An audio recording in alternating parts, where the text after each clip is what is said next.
So lately, me and my friends have really been on an arcade binge.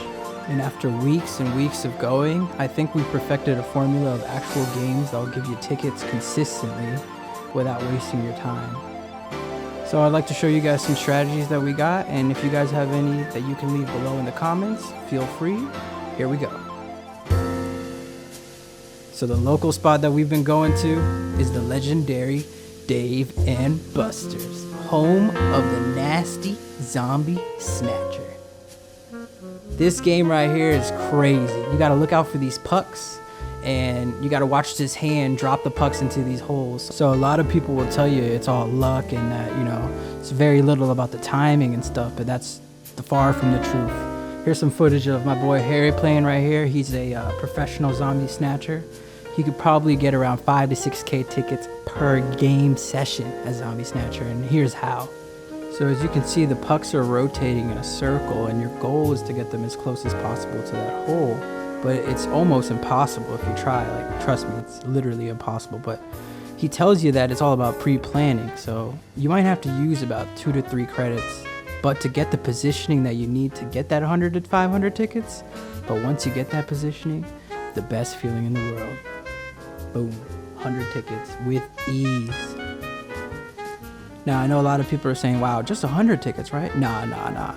Watch. Once you got it set up and you know the ways, you can do it with 500 tickets. Boom.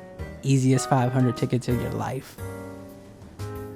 So I would highly suggest playing Zombie Snatcher if you know what you're doing, and get good at that. Coming up next is Wheel Deal Extreme.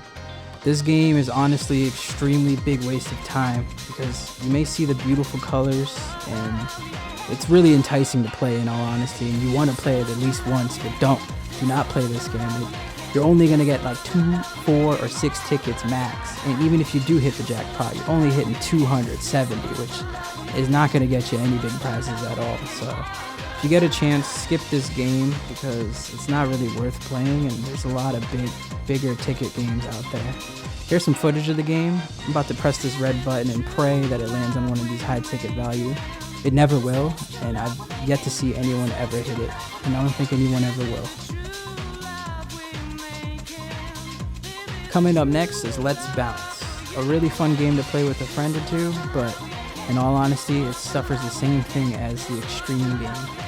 You're going to be throwing these balls and praying that they land on one of these colored tiles, but 99.9% of the chance you won't ever get all the tiles. Even if you do get close, you're only going to hit a max of 21 tickets. I would really skip this game if you get a chance. It's fun to play at least once, but just don't spend money on this one. There's way better games for tickets. And just as the title says, let's bounce, let's bounce. Coming up is Baseball Pro Big Win. A little different than your traditional baseball game. This game requires you to time in such a way that if you hit it too hard, it's going to go into the outs. And if you hit it too soft, it won't even go into anything at all. So it's really, really all about skill here. And if you know what you're doing, you can consistently win.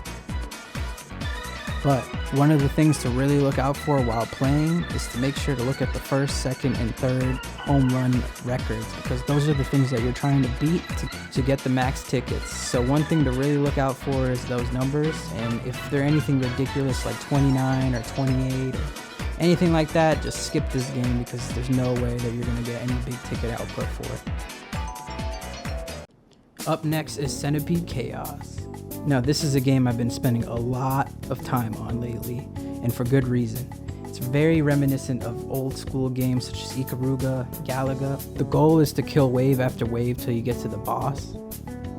Now, that may sound easy, but in reality, it's so far from the truth. This game is ridiculous. You got spiders, bees, all sorts of enemies coming at you from anywhere. And it's not like a normal game where you can kind of know the pattern. They kind of just spawn out of nowhere. You can kind of learn the patterns when it comes to the bosses, but the actual base waves are no patterns at all, so you just kind of got to go with the flow. You have 3 lives, and with those 3 lives, you could definitely make it to the end, which is 500 tickets guaranteed. So if you're really good at these kind of old school shooter games, I would recommend playing Centipede Chaos all the time to get some tickets because it is killer. It's 500 tickets guaranteed and 50 tickets each boss. And if you're playing with 3 friends, that's guaranteed 1,500 tickets. So play Centipede Chaos if you get a chance. Crossy Roads Disney Edition. Now, if you played any Frogger or anything like that growing up, this is pretty much the same thing, but reskinned as Disney characters and themes, which honestly makes it a million times harder than the original Crossy Roads, because say you're playing the Pirates of the Caribbean version, you're gonna be dodging these weird pirate ships and stuff that you don't even think is killable, and it'll kill you. So if you get a chance, just play the regular Crossy Roads, because that's much more efficient and it's much easier to keep track of everything that's going on. Another old school game from 2009 is Doodle Jump. Everyone used to play this on the iOS, so they just thought, let's make it into an amazing arcade game. In all honesty, it's pretty fun. You got 3 themes that you get to pick from the jungle, the space, and the traditional. And your goal is pretty simple, just to get all the way to the top and hit that jackpot. I noticed that it's very skillful, and if you're actually good at Doodle Jump, you can consistently win. But unless you are good at Doodle Jump, I would not recommend playing this game, as it gets really hard, and for the price that you're paying, you're only going to win like 8 to 9 tickets. So get good or go home. Now, something that I like to go for personally when it comes to winning tickets is those timing games, and Spider-Man Homecoming is a very good timing game. The goal is really simple. You got Spider-Man, and every time the Spidey sense signal comes up, you have to time the button. And if you time it right over and over and over again, you're going to get to the vulture. And when you get to the vulture, you just have to keep mashing the button over and over until you beat them. And it sounds very easy, but it's very, very hard, because the timing can get ridiculous. It's almost like pop and lock on steroids, because you're going to be watching Spider-Man the whole time. So I'd really recommend playing it if you're good at timing, but if not, just skip it, because it's going to be costing a lot of points. I think it's almost 6 or 10 points per thing, and I don't know how much that is at your old arcade, but at Dave & Buster's that's almost equivalent to like $3-4 per play. I've personally never beaten the vulture, because the time frame is like 0.1 second. It's almost like parrying like Justin Wong versus Daigo in Third Strike. It's literally crazy. I would, unless you're professional, like I said, do not try to beat the vulture, because you're going to lose and get zapped, and you probably won't get anything close to the amount of tickets that you want to get. So every single person growing up going to an arcade has seen this machine inside the arcade. No matter what era it has been, it's going to be there, and it's always been there. But a lot of people skip over it thinking it's a scam. But let me tell you the tricks to this one. That number right there. You see that 500? That's a guaranteed win every time. You got to make sure that you look out for those numbers, because that's the only way that you're actually going to win. Anything below 250 is a guaranteed loss. They're on a payout system, so make sure to look out for the 500 or 400, or you're going to lose. But if you keep that consistent lookout, you can get 500 every time, or even 490, or whatever you need. It's an easy 1,000 tickets if you just keep at it.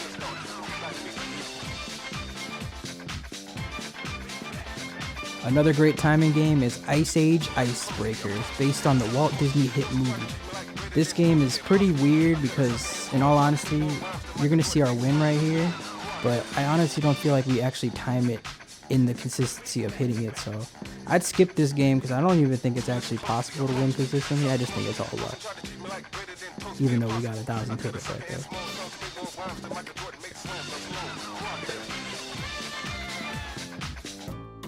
So I've been noticing lately that a lot of YouTubers have been playing these coin pusher games, so I decided to give it a shot with me and my friends. And they're not that bad of games. They can pay out pretty well, but you gotta pick the right machine. This machine right here, NASCAR, is very outdated and it's very archaic. You're just gonna drop the coins in there, and 90% of the time they're just gonna get stuck, and you're gonna have to call a technician in there to fix your machine. So if you get a chance, I would probably go over to one of the card coin pusher machines, such as Star Trek. The goal of this game is kind of like the NASCAR, but you get to sit down comfortably and aim the tokens where you want to get them, which is really, really helpful into actually winning. So the main goals of these is not just knocking down coins, it's going to be knocking down these cards, which when you collect all the cards, you get the bonus, and the bonus is really what you're going to be going after. But something to look out for are the campers. These guys will camp there for 8 to 9 hours per play session. It's almost like Counter-Strike, B-Dust 2. People camping with their ops about to shoot you down. So I'd recommend just getting to the machine early or to the arcade early so you can enjoy it. Wizard of Oz is the exact same thing as Star Trek, almost a similar clone, but the only thing about this one is that the cards are actually harder to obtain, so there's no consistency on getting Toto cards or anything like that. So if the Star Trek machine is really full, go to the Wizard of Oz, or I would just recommend staying on the Star Trek machine because they both share the same bonuses and it's much easier to win on the Star Trek machine. And also watch out for the awful Star Trek machine, which is the NASCAR machine, just reskin. You're not going to win much on this one, so I would skip this if you get a chance also and just stick to the actual good Star Trek machine with the tickets and the cards. After all those games, this is what you're here for, the prizes. Me personally, I've been trying to eyeball that Yoshi for a while, so I asked my friend to grab it. It was about 3K tickets, and it was honestly worth it, but you can get all sorts of stuff from Sonics to Squirtles and everything like that. One thing me and my friends did was to see how many tickets I had, and we made 10,000 tickets in that one day of playing. So if you guys stick to what we said, I think you guys can consistently win tickets and hopefully get that 100,000, which will get you that Nintendo Switch, baby. So I hope everyone enjoyed watching these arcade tips and tricks, and if you have any suggestions or any games that you guys want to see, leave it in the comments below. This is Assad, and thanks for watching, and subscribe for more content.